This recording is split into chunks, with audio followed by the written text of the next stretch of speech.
अब बात उस जंग की जिसकी आहट जो है वो नजर आने लगी है। देखिए, कोरोना के नए वेरिएंट ने फिर से लोगों को पुराने दिनों की यादें दिलानी शुरू कर दी हैं। लेकिन राहत की बात यह है कि कोरोना से युद्ध के मोर्चे पर हमारी तैयारी कहीं ज्यादा मजबूत है।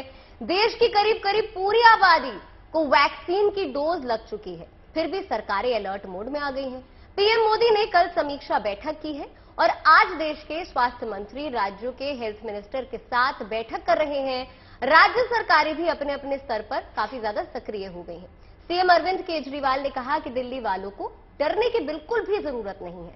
उधर यूपी के सीएम योगी आदित्यनाथ ने कोरोना को लेकर समीक्षा बैठक की।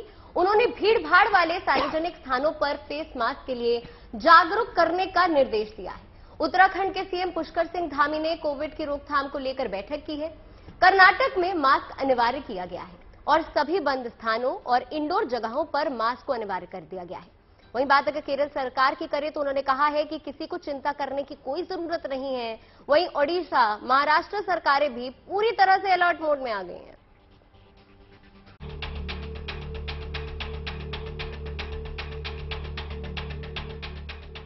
क्रिसमस और नए साल के स्वागत से पहले चीन और अमेरिका समेत दुनिया भर में कोरोना के मामले बढ़ने लगे हैं। ऐसे में पूरी दुनिया उसी जगह पर आकर खड़ी हो गई है जहां 3 साल पहले थी।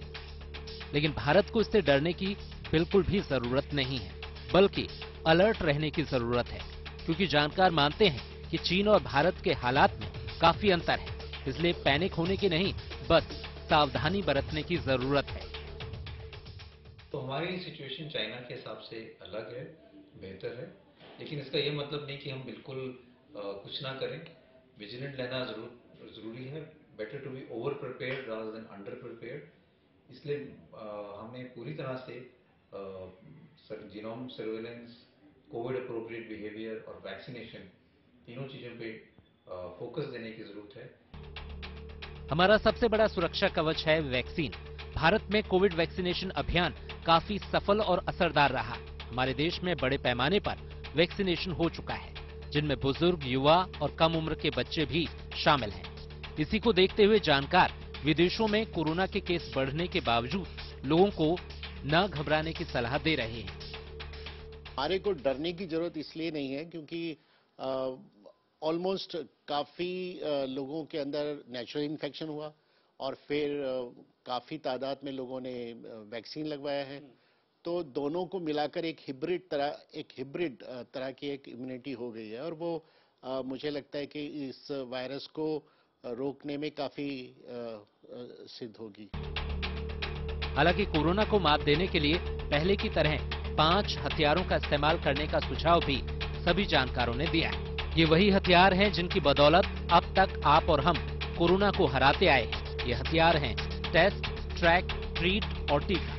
साथ ही सबसे जरूरी और आखिरी हथियार है कोरोना नियमों का सख्ती से पालन करना। प्रधानमंत्री मोदी ने भी त्योहारी सीजन में लोगों से एहतियात बरतने और कोरोना नियमों का सख्ती से पालन करने की अपील की है। जानकार भी क्रिसमस और नए साल के मौके पर घरों और क्लबों में होने वाली पार्टी से लोगों को बचने की सलाह दे रहे हैं, क्योंकि भीड़भाड़ ज्यादा होने से संक्रमण का खतरा बढ़ जाता है।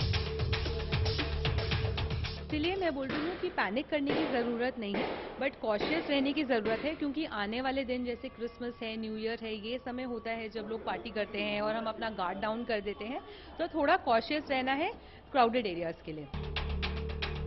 इस बीच आईआईटी कानपुर के प्रोफेसर मणिंद्र अग्रवाल ने साफ किया कि चीन में हाहाकार मचाने वाले कोरोना के नए वेरिएंट BF.7 से घबराने की जरूरत नहीं है। ये ओमिक्रॉन फैमिली का सब वेरिएंट है जो चीन में वैक्सीन लगवा चुके लोगों को भी चकमा दे रहा है।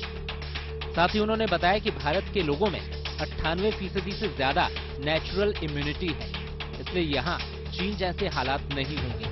जिस देश में नेचुरल इम्यूनिटी कम है, वहाँ इसका असर ज्यादा हो सकता है। हम आपको बता दें कि ये वही प्रोफेसर मणिंद्र अग्रवाल हैं जिनका भारत में कोरोना की दूसरी लहर को किया गया आकलन सटीक साबित हुआ। भारत में बहुत ही हाई लेवल की नेचुरल इम्यूनिटी कई महीनों से आ चुकी है। 98% से अधिक लोगों में इम्यूनिटी है इस समय मेरे आकलन के अनुसार। और ये जो चीन में वेरिएंट घूम रहा है BF7, ये पहली बार भारत में जुलाई में पाया गया था। तो इतने महीने में कोई विशेष इसका असर नहीं दिख रहा है भारत में, तो मुझे नहीं लगता कि भारत में किसी प्रकार की चिंता की आवश्यकता है। अभी तक हमारे देश में 28% लोगों ने ही तीसरी डोज ली है। बाकी लोगों ने कोरोना संक्रमण को कमजोर पड़ता देख प्रिकॉशनरी डोज को अनदेखा कर दिया।